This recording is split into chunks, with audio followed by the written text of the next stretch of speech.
नमस्कार, मैं हूं राहुल शर्मा। आप देख रहे हैं एसपी नाइन न्यूज। स्वागत है आप सभी का हमारे इस खास प्रोग्राम में। प्रोग्राम की शुरुआत हम करेंगे चुनावी रणनीतिकार प्रशांत किशोर से। चुनावी रणनीतिकार प्रशांत किशोर से क्या अब कांग्रेस को हाथ मिला लेना चाहिए?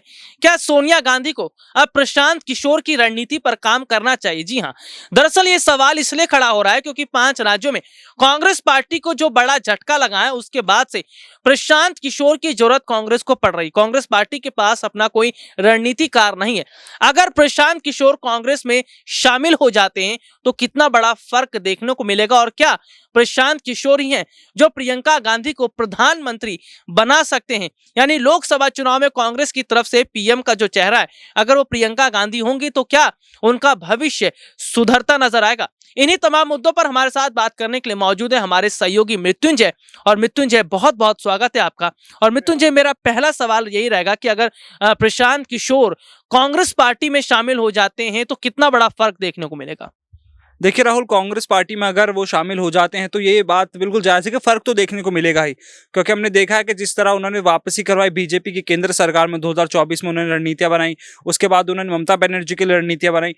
जहाँ पर मैंने देखा कि पश्चिम बंगाल में कांटे की टक्कर हमें टीएमसी और बीजेपी के बीच में देखने को मिली थी, लेकिन उसके बावजूद भी हमने देखा है कि किस तरह से ममता बनर्जी वहाँ पर मुख्यमंत्री बनी। तो प्रशांत किशोर का कांग्रेस के साथ हाथ मिला लेना कांग्रेस के लिए बहुत बड़ी बात है, और कांग्रेस हो सकता है कि पहले से बहुत अच्छी मजबूत स्थिति में देखने को मिले। अच्छा मृत्युंजय, ये क्यों कहा जाता है कि प्रशांत किशोर रणनीति जो बनाते हैं उनकी कभी रणनीति विफल साबित नहीं होती, और क्या वाकई प्रशांत किशोर ही हैं जो कांग्रेस पार्टी के भविष्य को सुधार सकते हैं?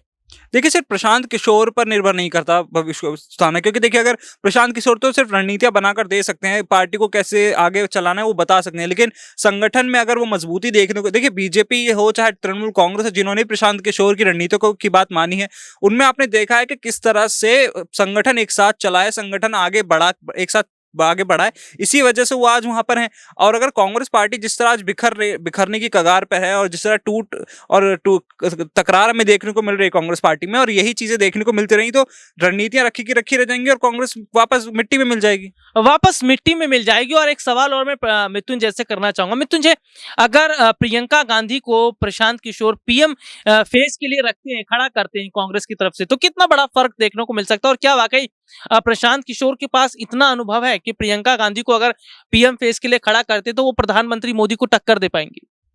देखिए प्रशांत किशोर, देखिए प्रियंका गांधी, सबसे बड़ी चीज है प्रियंका गांधी को क्या उनकी पार्टी के जितने भी नेता हैं वो क्या मुख्यमंत्री के चेहरे के तौर पर देखना चाहते हैं? सबसे बड़ी चीज ये, क्योंकि अभी हम यही देख रहे हैं कि गांधी परिवार के खिलाफ कांग्रेस पार्टी में किस तरह से आवाज उठ रही है। आपने देखा G23 के तमाम नेता यही चाहते हैं कि कहीं ना कहीं गांधी परिवार पार्टी से थोड़ी दूरी बना ले, ताकि नए चेहरों को मौका दिया जाए, नए चेहरों को अध्यक्ष पद की कमान दिया। और वो तो सिर्फ अध्यक्ष पद की बात है, आप प्रधानमंत्री की बात कर रहे हैं। और मृत्युंजय, हमने ये भी देखा कि उत्तर प्रदेश में प्रियंका गांधी ने बहुत ज्यादा ज्यादा रैलियां की थी, प्रचार प्रसार बहुत किया था, लेकिन जनता ने उन्हें नकार दिया।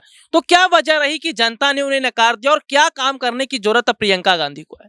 देखिए प्रियंका गांधी ने बहुत अच्छे से काम किया। सबसे बड़ी चीज, प्रियंका गांधी को और गांधी परिवार को एक आपसी कलह जो है निपटाने की जरूरत है, जो कांग्रेस पार्टी में इस वक्त मची हुई है। और अगर ज्यादातर नेता यही चाहते हैं कि गांधी परिवार थोड़ी दूरी बना ले, गांधी परिवार पर कहीं ना कहीं आरोप लगते हैं परिवारवाद के, और आजकल की जनता ये चाहती है कि किसी इंडिपेंडेंट लीडर को इसलिए मौका दिया जाए क्योंकि वो संघर्षों को समझे, ना कि गांधी परिवार, क्योंकि हमने देखा है कि किस तरह से पीढ़ी दर पीढ़ी कांग्रेस की कमान संभाल रहे हैं, तो इस वजह से भी वो कहीं ना कहीं पीछे रह जाते हैं। अच्छा मृत्युंजय, कांग्रेस पार्टी की अगर हम बात करें तो जिस तरह पार्टी में देख रहे हैं बड़े स्तर पर बैठकें हो रही हैं, गुलाम नबी आजाद के घर पर बैठक हुई है, क्या लग रहा है अब जो बैठकें हो रही हैं इसके बाद से पार्टी की जो स्थिति है वो सुधर पाएगी? जो पार्टी में बगावत हो रही थी, क्या वो चीजें बंद होती नजर आएंगी? देखिए बगावत, मैं ये नहीं ऐसे बिल्कुल ठीक, बगावत वर्ड शब्द ठीक है, लेकिन बिल्कुल बगावत नहीं है। उनका सिर्फ ये कहना है कि पार्टी में जो बदलाव वो चाहते थे वो बदलाव शुरू से किए जाने चाहिए थे, ताकि पार्टी की हालत आज ऐसी ना होती। आपने देखा है कि किस तरह 5 राज्यों के विधानसभा चुनावों के नतीजे आए और कांग्रेस को मुंह की खानी पड़ी। तो ये इसी बात से आगे डरते हैं कि अगर इस तरह से कांग्रेस चलती रही तो कांग्रेस का अस्तित्व एक दिन खत्म हो जाएगा। और इसी बात को लगातार गुलाम नबी आजाद भी कह रहे हैं, कपिल सिब्बल भी कह रहे हैं, लगातार G23 के बड़े नेता कह रहे हैं, लेकिन कहीं ना कहीं कुछ नेता ऐसे भी हैं कांग्रेस पार्टी में भी जो अभी भी गांधी परिवार के समर्थन में गुलाम नबी आज़ाद की बात की आपने, गुलाम नबी आज़ाद का हमने अभी का एक स्टेटमेंट देखा, उसमें ये कहते हैं कि हम चाहते हैं कि भले ही अंतरिम अध्यक्ष सोनिया गांधी बनी रहे, लेकिन पार्टी में जिन बदलावों की मांग उन्होंने की उन्हें किया जाना चाहिए। अच्छा मिथुन जी, ये लग रहा है कि पार्टी में वरिष्ठ नेताओं की बात नहीं सुनी जाती और कन्हैया कुमार जैसे और नेता, युवा नेता, उनको नहीं उतारा गया। तो क्या वाकई पार्टी में जो वरिष्ठ नेता हैं, गुलाम नबी आजाद, कपिल सिब्बल और राज बब्बर जैसे नेता, शशि थरूर जैसे नेता, ये लोग पार्टी छोड़ सकते हैं जिस तरह के हालात नजर आ रहे हैं? 5 राज्यों में कांग्रेस को हार का सामना करना पड़ा। देखिए, शशि थरूर जैसे नेता जिनकी आपने बात की है, शशि थरूर का भी हमने बयान कुछ दिन पहले देखा। उन्होंने भी गांधी परिवार का समर्थन किया और वो पार्टी छोड़ने की स्थिति में तो फिलहाल नहीं है। और जैसे कि आपने कहा कि लगातार जिस तरह पार्टी हाईकमान की आपने बात की है, तो पार्टी में यही देखा जा रहा है कि पार्टी एक तरीके से बिखर रही है। लगातार 2 धड़े पार्टी में भी बटे हुए हैं और बैठकों का दौर इसलिए जारी है ताकि इन हालातों को बेहतर से सुधारा जा सके, क्योंकि 2 साल बाद 2024 में लोकसभा चुनाव आने वाले हैं। अभी इसी साल के अंत में राज्यसभा चुनाव आने वाले हैं, फिर राष्ट्रपति। अच्छा, मैं मिथुन जी यहीं से सवाल ले लेता हूँ। क्या जनता प्रियंका गांधी को पीएम चेहरे के लिए पसंद करेगी? क्या लग रहा है, प्रियंका गांधी पीएम मोदी को टक्कर दे पाएंगी लोकसभा चुनाव में? देखिए, प्रियंका गांधी क्या पीएम मोदी को टक्कर दे पाएंगी? देखिए, अगर उनकी लोकप्रियता उतनी है जितनी प्रधानमंत्री नरेंद्र मोदी की ज्यादातर राज्यों में लोकप्रियता है, तो शायद वो टक्कर दे पाएंगे, और अगर लोकप्रियता ही नहीं है तो शायद ये फिर चीज मुश्किल है। अच्छा, यूपी चुनाव से क्या लगा आपको? क्या वाकई यूपी चुनाव में कुछ ऐसा दिखा कि हाँ प्रियंका का क्रेज है, या 4 और राज्यों में जहां प्रियंका गांधी ने दौरा किया वहां क्रेज था? देखिए, अगर हम सिर्फ आंकड़ों की बात करें तो आंकड़ों में तो ऐसा कुछ नजर नहीं है, क्योंकि हमने देखा है कि किस तरह से कुछ ही सीटों पर सिमट के रह गई। 403 विधानसभा सीटें हैं और ये 2 या 3 सीटें ही सिर्फ कांग्रेस पार्टी को इस बार हाथ लग पाई हैं, और 17 सीटें पंजाब में हाथ लग पाई हैं। तो इससे यही पता चलता है कि उनकी लोकप्रियता से कुछ खास असर लेकिन मिथुन जी, प्रियंका गांधी मेहनत तो कर रही है, वो मेहनत सफल क्यों नहीं हो रही है? आखिरकार जमीनी स्तर पर क्यों नहीं दिखाई दे रहा कि प्रियंका गांधी जो मेहनत कर रही है उसको जमीनी स्तर पर भी सफल बनाया जा सके? देखिए, सबसे बड़ी चीज़ ये है कि ज़मीनी स्तर की आपने बात की। उत्तर प्रदेश की अगर मैं चुनावों की बात करूँ तो उत्तर प्रदेश में तो लंबे वक्त से बीजेपी कांग्रेस कहीं रेस में ही नहीं है। और जैसे हमने बात करें अगर उत्तराखंड की, तो उत्तराखंड में देखिए बीजेपी हमेशा हिंदुत्व का मुद्दा लेकर आगे चली है, और उसी का फायदा उन्हें इस बार उत्तराखंड के चुनाव में देखने को मिला। हालांकि वहाँ टक्कर कांटे की थी, टक्कर कांटे की गोवा में भी थी, और गोवा में तो अभी तक कांग्रेस पार्टी कवायदों में लगी कि सरकार बना ले।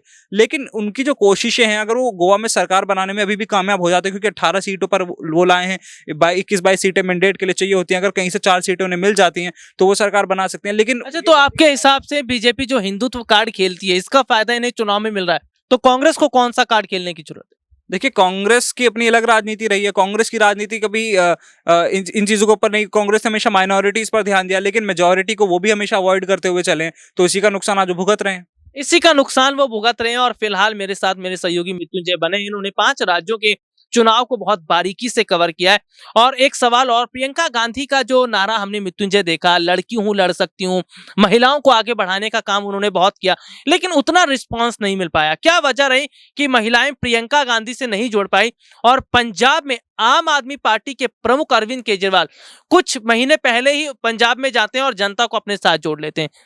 देखिए राहुल, अगर आप बात करें, देखिए महिलाओं की उत्तर प्रदेश में आपने बात की, तो महिला वोटर्स जो है उत्तर प्रदेश में वो 7.25 करोड़ के लगभग कुछ थे।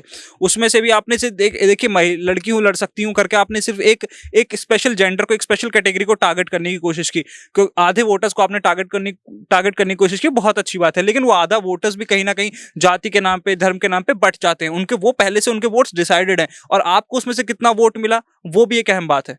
वो भी एक अहम बात है। और फिलहाल हम ये देख रहे हैं कि कांग्रेस पार्टी में जो लगातार बदलाव हो रहे हैं, रणनीतियां बदली जा रही हैं, उसका कितना फर्क देखने को मिलता है। तो चलिए, आज के लिए इतना ही। आपसे फिर दोबारा मुलाकात होगी, तब तक के लिए इजाजत दीजिए। नमस्कार।